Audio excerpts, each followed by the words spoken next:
والسلام على محمد وعلى آله وأصحابه ومن تبعهم بإحسان. أما بعد فأعوذ بالله من الشيطان الرجيم. بسم الله الرحمن الرحيم.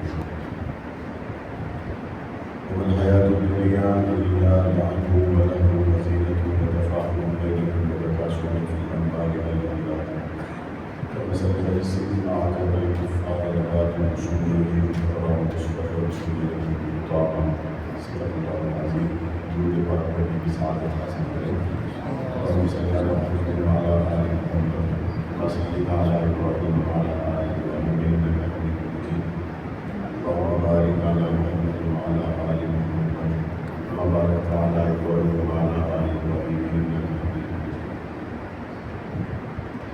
دنیا میں کوئی مسلمان ہو یا غیر مسلم ہو، اس کی زندگی کے تین حصے ہیں.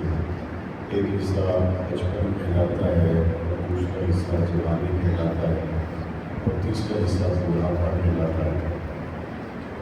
ہر انسان کی زندگی میں اگر اس نے کبھی عمر پوری کرنی ہے تو یہ تین حصے ضرور آتے ہیں.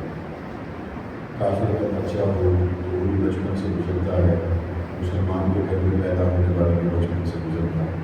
وہ کلمہ پڑھے تو جوانی اس کو مل جاتی ہے، وہ کلمہ نہ پڑھے تو جوانی اس کو مل جاتی ہے. کلمہ پڑھنے والا ہو تو ایک دن وہ بھی بوڑھا ہو جاتا ہے، اور کلمہ نہ پڑھنے والا ہو تو وہ بھی ایک دن بوڑھا ہو جاتا ہے. بچپن میں، جوانی میں، بڑھاپے میں مسلمان ہو یا غیر مسلم، صرف انسان ہو تو اس کی ترجیحات عمر کے ساتھ ساتھ بدلتی رہتی ہیں. بچپن میں اس کی ترجیحات کچھ اور ہوتی ہیں، جوانی میں اس کی ترجیحات، اس کا مشغلہ کچھ اور ہوتا ہے، بڑھاپے میں اس کی ترجیحات اور اس کا مشغلہ کچھ اور ہوتا ہے. قرآن مجید نے زندگی کے تین حصوں میں انسانی ترجیحات کون کون سی ہیں ان کو مختصر بیان کیا. بچپن کسی بھی انسان کا ہو، اس میں اس کے لیے سب سے محبوب ترین مشغلہ کیا ہے؟ قرآن مجید کہتا ہے لعب والا. اس کا محبوب ترین مشغلہ بچپن میں کھیل کود تماشا ہے. بچے کو اس سے کوئی غرض نہیں ہوتی کہ میرے کپڑے صاف ہیں یا میلے ہیں. اس کو اس سے کوئی غرض نہیں ہوتی کہ میں نے ہوم ورک کیا یا نہیں کیا. اس کو اس سے کوئی غرض نہیں ہوتی کہ مجھے گھر سے والدہ نے سبزی لینے کے لیے بھیجا ہے یا دودھ لینے کے لیے بھیجا ہے.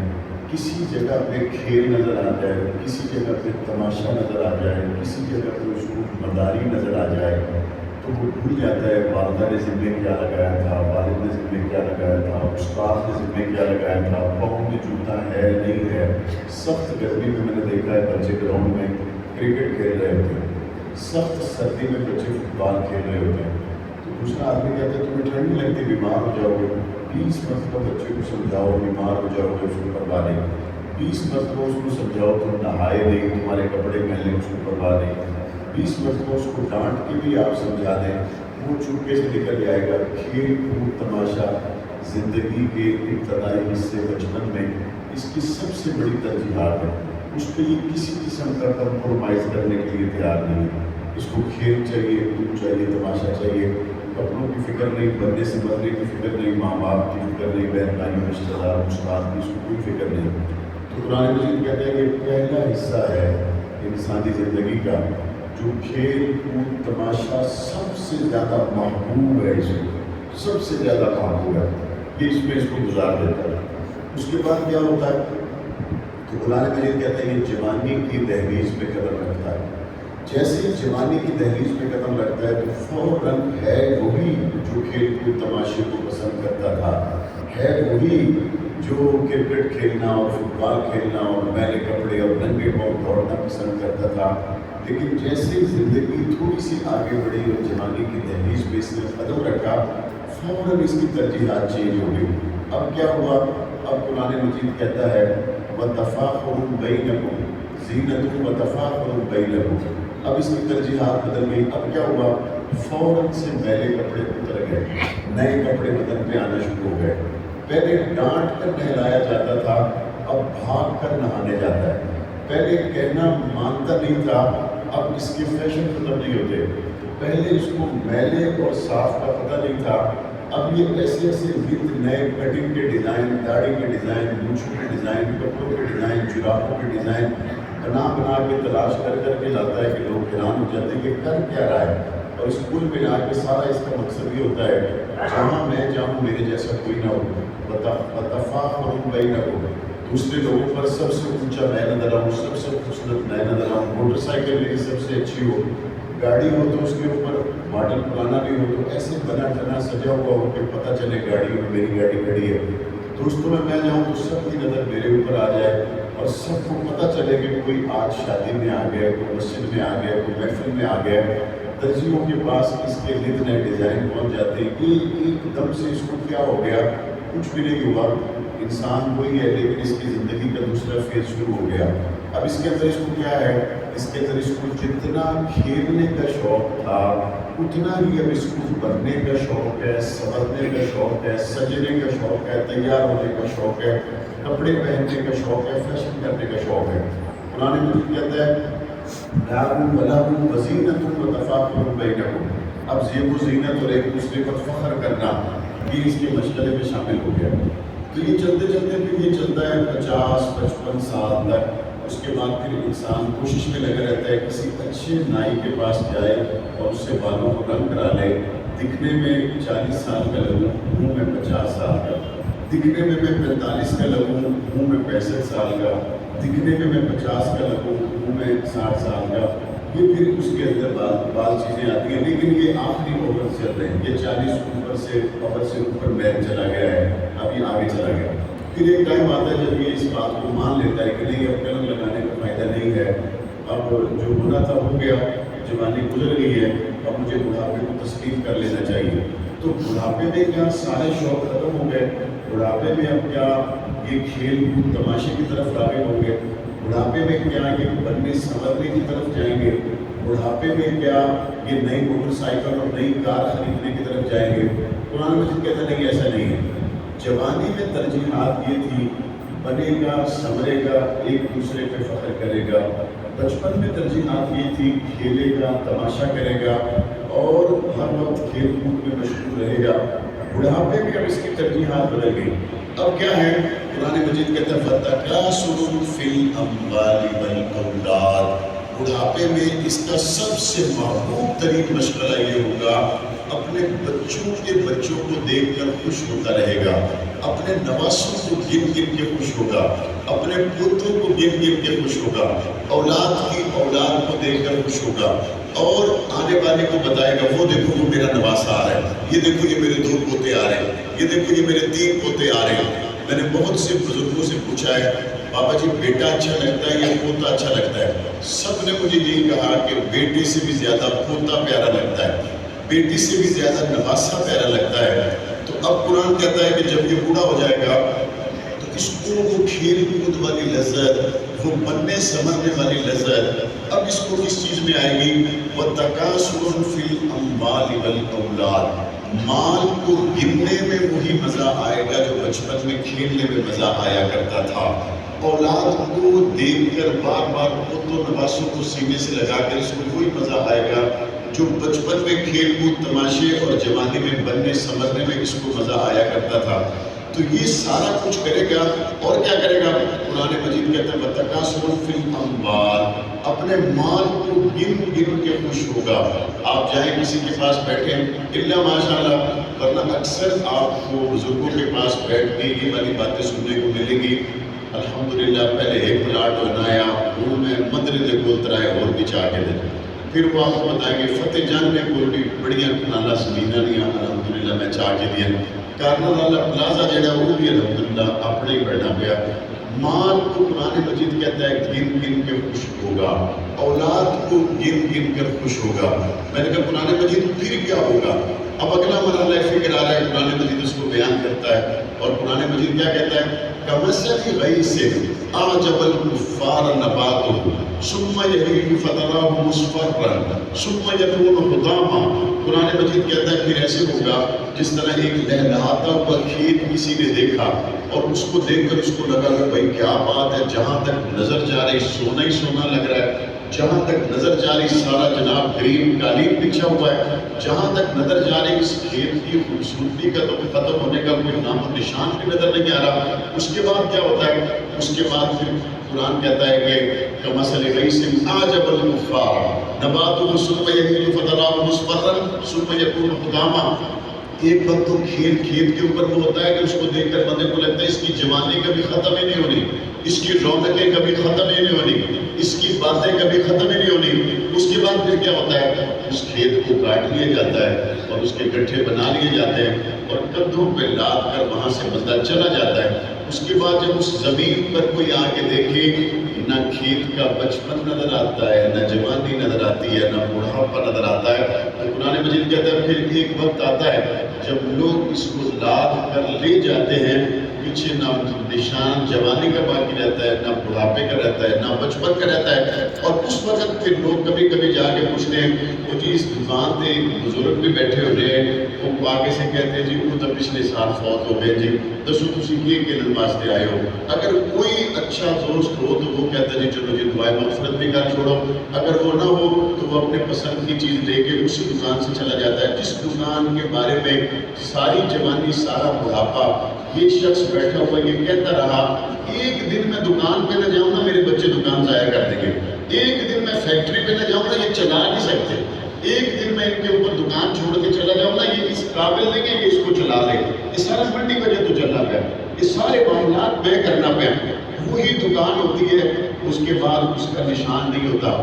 وہ مکان جو اس نے جوانی میں بنایا ہوتا ہے اپنی اولاد کے لیے، اپنی ہڈیوں کا گودا پیس کر بنایا ہوتا ہے، حلال حرام کی بعض لوگ پرواہ کیے بغیر مکان بنا دیتے ہیں، اپنی اولاد کے لیے پراپرٹیاں بنا دیتے ہیں۔ مرنے کے تھوڑے ہی عرصے کے بعد اولاد کہتی ہے ابے انہاں بنایا یا ہونے ڈیزائن پرانا ہو گیا، اونے پونے میں کوئی پراپرٹی ڈیلر ایسا ہم بکوا چھوڑے تھے اسی نویں ڈیزائن نہ بنا سا، اس کو جا کے کوئی قبر میں بتائے وہ جو اللہ اور اس کے رسول کو ناراض کر کے اپنی اولاد کے لیے تم نے پراپرٹیاں بنائی تھی، آج تمہاری اولاد ان پراپرٹیوں کو پرانا ڈیزائن ہونے کی وجہ سے اپنے سر سے اتار رہی ہے، لیکن تمہارے سر کے اوپر جو بوجھ ہے اس کو قیامت کی صبح تک کے لیے تم نے اٹھایا ہے۔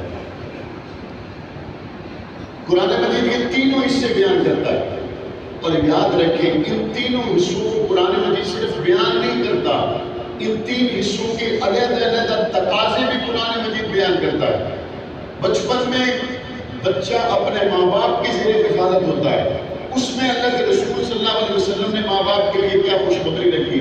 فرمایا ان کی اچھی تربیت کرو، اچھی تربیت کرو، اچھی تربیت کرو۔ اگر زبان سے بولتے وقت اول چھوٹا معصوم بچہ زبان سے یہ کہے لا الہ الا اللہ، اس کے اس جملے کی برکت سے اللہ ماں اور باپ دونوں کے صغیرہ کبیرہ گناہوں کو معاف کر دیتا ہے۔ اولاد جوان ہو جائے تو قرآن مجید کہتا ہے مناسب تربیت کے بعد اب ان کا حق ہے کہ ان کا مناسب جگہ میں رشتے کا بندوبست کرو، پاؤں پہ کھڑے ہونے کا انتظار نہیں کرتا۔ یہ پاؤں پہ کھڑا ہونا مشکل اس لیے ہوا ہے کہ ہماری پڑھائی کا دورانیہ بہت لمبا ہے۔ پڑھائی کا دورانیہ جب لمبا ہوگا، بچے نے یونیورسٹی تک جانا ہے، اس کے بعد وہ اپنی زندگی میں آئے گا، زندگی کے 30-35 سال تو یہیں پہ دھل جائیں گے، تو پاؤں پہ کب کھڑا ہوگا؟ اس زمانے میں آسان تھا جب لوگ اپنے بچوں کو تجارت کرواتے تھے۔ میرے پبلک سیکریٹریٹ پہ روزانہ کی بنیاد پہ ایسے بوڑھے آتے ہیں، جوان آتے ہیں جو مجھے کہتے ہیں ہم نے پیٹ پر گرہ باندھی لیکن بچے کو یونیورسٹی تک لے گئے، اب نوکری نہیں مل گئی، ہمارا بچہ ڈپریشن میں چلا گیا ہے، ہمیں کوئی نوکری مل جائے تو اچھا ہے، ورنہ ہمیں اندیشہ ہے خدا نخواستہ بچہ دیوار سے چھت سے چھلانگ لگا کے اپنی زندگی نہ ضائع کر لے۔ یہ ساری مصیبتیں اس لیے ہمیں منہ کھولے ہوئے نظر آتی ہیں۔ ہم یونیورسٹی میں بچے کو ضرور پڑھائیں، کوئی منع نہیں کرتا، کالج میں بچے کو ضرور پڑھائیں، کوئی منع نہیں کرتا، لیکن دو چیزوں کا خیال رکھنا چاہیے، ایک تو بالغ ہو جائے تو اس کے نکاح میں جلدی بندوبست کرنا چاہیے، اور اس سے بھی اہم بات یہ ہے جیسے کہ بچہ جوان ہو شعور کو پہنچے اس وقت اس کو اور کچھ سکھائیں یا نہ سکھائیں، لیکن اس کو کم از کم یہ تو بتائیں کہ اللہ کا قرآن کیا کہتا ہے۔ قرآن مجید کی طرف تو لائیں، قرآن مجید کے بارے میں پتہ نہیں ہے۔ ہمارے ملک کے وزیر داخلہ قرآن کی تلاوت کرنے سے قاصر، ہمارے ملک کے بڑے بڑے فقہاء قرآن مجید کی تلاوت کرنے سے عاجز ہیں، تو قرآن مجید کی تعلیم ضروری ہے۔ اور جب بوڑھے ہو جائیں تو میں نے دیکھا ہے ترقی یافتہ شہروں میں لوگ اپنے ماں باپ کو اولڈ ہاؤس میں چھوڑ کے آ جاتے ہیں۔ میں نے شاید اسی مسجد میں پہلے بھی یہ واقعہ سنایا، ایک خاتون کا میں نے خود انٹرویو سنا، اس نے کہا کہ میں کراچی شہر میں بہت اچھے تعلیمی اداروں میں انگریزی سکھاتی تھی، پڑھاتی تھی، میرا بچہ ڈاکٹر بن گیا۔ اس نے کہا کہ ویزا لگ گیا ہے، ہم آسٹریلیا جا رہے ہیں اور وہیں رہیں گے۔ تو میں نے کہا بیٹا مجھ سے تو تم نے پاسپورٹ بھی نہیں لیا، کون کون جا رہے ہو؟ کہا میرا اور میری بیوی کا ویزا لگا ہے، چونکہ کمپنی یہ کہتی ہے کہ آپ کے ساتھ آپ کی صرف بیوی ہی آ سکتی ہے، تو ہم دونوں آسٹریلیا جا رہے ہیں۔ اس نے کہا بیٹا میں جس نے تمہیں ٹیوشنیں پڑھا کے پالا، محنتیں مزدوریاں کر کے پالا، تمہیں آج ایک اچھی جگہ تک پہنچایا۔ اس نے کہا نہیں امی آپ بالکل فکر نہ کریں، یہاں کراچی ڈیفینس کے علاقے میں ایک بہت اچھا اولڈ ہاؤس ہے، وہ بہت اچھی کیئر کرتے ہیں، تو وہاں میں آپ کو چھوڑ کر چلا جاؤں گا۔ وہ خاتون رو رہی تھی اور ٹی وی انٹرویو میں یہ کہہ رہی تھی وہ میرا بیٹا یہاں اولڈ ہاؤس میں مجھے چھوڑ کر چلا گیا، میں انتظار کرتی رہتی ہوں، عید کے دن بھی اس کا کبھی فون نہیں آیا۔ یہ ماں باپ بھاری کیوں پڑ جاتے ہیں؟ ماں باپ اس لیے بھاری پڑ جاتے ہیں جب جوانی میں بچے کو قرآن مجید کی تعلیم نہیں دی ہوتی۔ قرآن کیا کہتا ہے؟ اپنے بعد سب سے پہلا حق قرآن مجید ماں باپ کا بیان کرتا ہے۔ وَقَضَىٰ رَبُّكَ أَلَّا تَعْبُدُوا إِلَّا إِيَّاهُ، سب سے پہلے اللہ کہتا ہے کہ اللہ کی ذات کے ساتھ کسی کو شریک نہ کرو، صرف اور صرف اللہ کی عبادت کرو۔ اور اپنا حق بیان کرنے کے بعد اللہ تعالیٰ سب سے پہلے کس کا حق بیان کرتا ہے؟ وَبِالْوَالِدَيْنِ إِحْسَانًا، اللہ اپنے بعد سب سے پہلے ماں باپ کا حق بیان کرتا ہے۔ جب اولاد کو قرآن مجید کے ذریعے ماں باپ کا حق معلوم ہو جائے گا تو پھر بوڑھے والدین کبھی اولڈ ہاؤس میں رلتے ہوئے نظر نہیں آئیں گے۔ اگر کوئی بوڑھا اولڈ ہاؤس تک پہنچا ہے تو اولاد کی نالائکی بعد میں آئے گی، قرآن مجید سے دور رکھنے کا اس کا اپنا قصور پہلے نکلے۔ یہ تو ہے ہمارے معاشرتی اور ہمارے روزمرہ کی زندگی کے حوالے سے پیش آنے والے معاملات۔ قرآن مجید سے دوری کا ایک یہ نتیجہ بھی نکلتا ہے، ایک تو کاروبار کا ڈھنگ نہیں، گھر میں رہنے کا ڈھنگ نہیں، معاملات کرنے کا کوئی ڈھنگ نہیں، اور دوسرا مسئلہ یہ پیدا ہوتا ہے کہ ملک میں پیدا ہونے والے مسائل کے حل کے لیے بھی ہم اپنی میچور رائے میڈیا کے ذریعے بناتے ہیں، قرآن مجید کے ذریعے نہیں بناتے ہیں۔ ایک آدمی نے قرآن مجید کو پڑھا نہیں تو اس کو کیا پتہ چلے گا حضور کے ختم نبوت کے عقیدے کی اہمیت کیا ہے؟ ایک آدمی نے قرآن مجید کو نہیں پڑھا، اس کو کیا پتہ چلے گا حضرت ابوبکر صدیق کا مقام اور مرتبہ کیا ہے، حضرت عائشہ صدیقہ کا مقام اور مرتبہ کیا ہے، صحابہ اکرام کا مقام اور مرتبہ کیا ہے۔ محلہ اور گھر میں پیش آنے والے مسائل کو بھی وہ پورے طور پر حل کرنے سے قاصر ہے قرآن مجید سے دور رہنے کی وجہ سے، اور ملکی سطح پر پیدا ہونے والے مسائل میں بھی وہ اپنی میچور رائے نہیں رکھتا، صرف اس لیے کہ اس کو قرآن مجید بارے پتہ نہیں ہے۔ اگر اس کو پتہ ہو تو کیسے ہو سکتا ہے کہ اس ملک کے اندر ناموس صحابہ اور اہل بیت پر قانون سازی کا مرحلہ مکمل ہو جائے اور ایک طبقہ اس کے خلاف آواز اٹھائے اور عام مسلمان یہ سمجھے کہ شاید اس کے خلاف بولنا کسی ایک جماعت کے ایک مسلک اور اس کے علاوہ کسی کا کام نہیں ہے۔ حالانکہ جب قرآن مجید سے پوچھا جائے گا، حضور کی ختم نبوت کی بات ہو، صحابہ اہل بیت کی ناموس کی بات ہو، تو یہ تو ہر مسلمان کا مسئلہ ہے۔ لیکن ہمارے ہاں ایک یہ مسئلہ بھی بن گیا ہے، جو علماء ہیں انہوں نے معاشرتی پہلوؤں پر قرآن مجید کی روشنی اس طرح سے پھیلانے کا انتظام نہیں کیا، انہوں نے صرف مذہبی عنوانات کو سامنے رکھا، اور معاذ اللہ عام لوگوں کے ذہن میں یہ خیال قائم ہو گیا، جم گیا کہ شاید قرآن مجید میں سوائے ان مقدس موضوعات کے ہماری معاشرتی زندگی کے حوالے سے کچھ بھی نہیں ہے۔ اور بعض لوگوں نے معاشرتی زندگی کو اتنا بیان کیا کہ وہ اس بات کو بتانا ہی بھول گئے کہ حضور کی ختم نبوت کے عقیدے کی اہمیت کیا ہے، صحابہ اور اہل بیت کا مقام اور مرتبہ کیا ہے، اور حضور علیہ السلام کے لائے ہوئے دین کو غالب کرنے کے لیے ہمیں سیاسی جدوجہد کیسے کرنی چاہیے۔ یہ دو انتہائیں ہیں جس کا نتیجہ یہ نکلا کہ آج کے مسلمان کو اپنے مکمل مسلمان ہونے کے حسن کا ہی پتہ نہیں چلتا۔ تو بہت ضروری ہے زندگی کے تینوں حصے بچپن ہو اس سے قرآن مجید سے رہنمائی لی جائے، جوانی ہو اس سے قرآن مجید سے رہنمائی لی جائے، بڑھاپا ہو تو اس سے قرآن مجید سے رہنمائی لی جائے۔ اور اگر ملک کی سطح پر کوئی ایسے مسائل پیش آ جائیں، ابھی گزشتہ 3 دن پہلے گلگت بلتستان میں سیدنا امیر معاویہ اور حضرت ابو سفیان رضی اللہ تعالیٰ عنہما کے بارے میں بدترین گستاخی کی گئی۔ اس بدترین گستاخی پر گلگت بلتستان کے مسلمان باہر نکلے، احتجاج کیا۔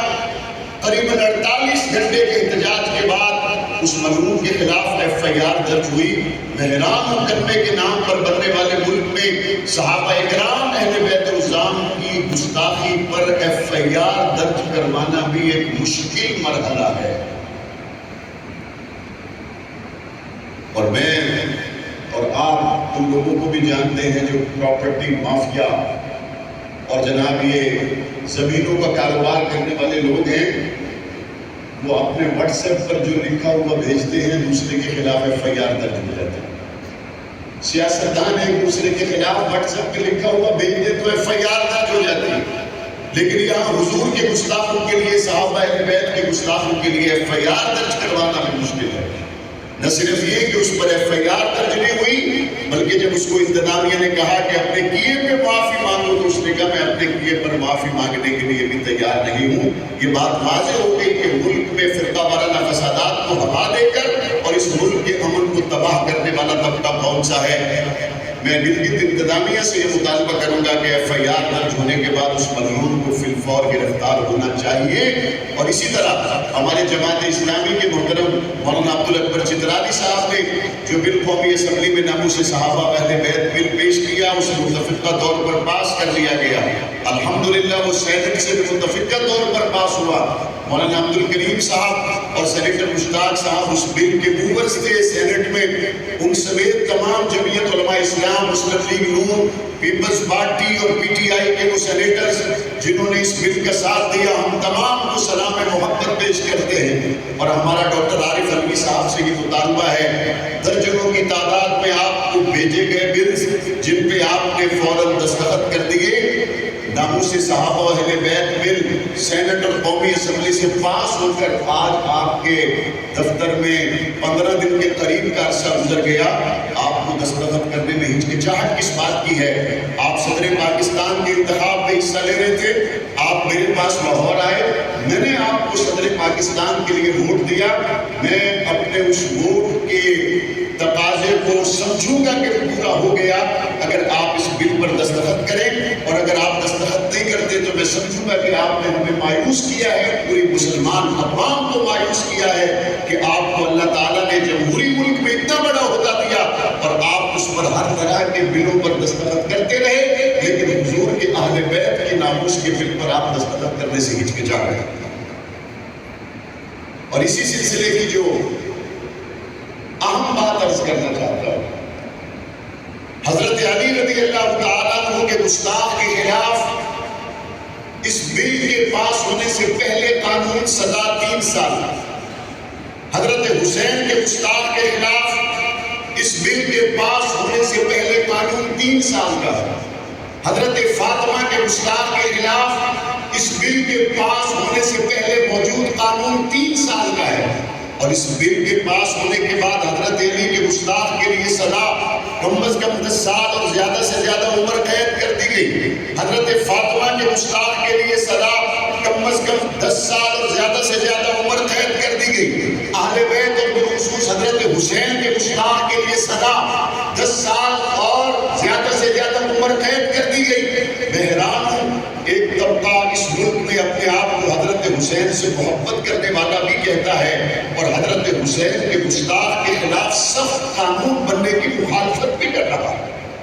ایک طبقہ اپنے آپ کو حضرت فاطمہ سے محبت کا دعوے دار بھی کہتا ہے اور حضرت فاطمہ کے گستاخ کے لیے سخت سزا بننے پر اختلاف بھی کر رہا ہے۔ تو مجھے لگتا یہ ہے کہ جس کو حضرت علی، حضرت فاطمہ، حضرت حسن حسین کے گستاخ کے خلاف بننے والے قانون پر اعتراض ہے، اس کا مطلب ہے کہ اسی طبقے میں حضرت فاطمہ، حضرت حسن، حضرت علی کے گستاخ موجود ہیں۔ جس گھر میں چور نہ ہو اس گھر میں پولیس تلاشی کے لیے آ جائے تو وہ دروازے کھول دیتے تھے، کہتے آجے بھائی چیک کر لیں۔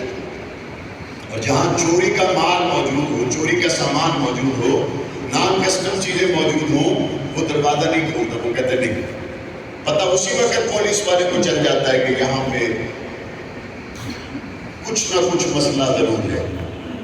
الحمدللہ ساری قوم کو پتہ ہے کہ مسئلہ کہاں سے پیدا ہو رہا ہے. بریلوی، دیوبندی، اہل حدیث اور تمام سیاسی جماعتیں حضور کے اہل بیت، حضور کے اصحاب کی عزت کا قانون پاس کر چکے ہیں. کیا آپ اس مطالبے کے ساتھ ہیں کہ صدر پاکستان ڈاکٹر عارف علوی کو اس پہ دستخط کرنے چاہیے؟ جزاک اللہ. اللہ تعالیٰ آپ سب کا حامی ناصر ہو. اور جو میں نے قرآنی ترتیب کے مطابق بچپن، جوانی اور بڑھاپا جو 3 اصول بتائے، اللہ ہمیں بچپن کے ایام ہماری اولادوں پر ہو، جوانی ہمارے بھائیوں جوانوں پر ہو، اور بڑھاپا ہمارے بزرگوں پر ہو. اللہ زندگی کی تینوں سٹیجز کو ہمیں ایسا بنا دے کہ بچپن بھی میرے رب کو پسند آ جائے، جوانی بھی رب کو پسند آ جائے، بڑھاپا بھی رب کو پسند آ جائے، اور دنیا سے ہم جائیں تو ہماری زبان پر اللہ اپنے فضل سے مصطفیٰ کی محبت اور اپنی توحید کا کلمہ جاری فرما دے. وآخر دعوانا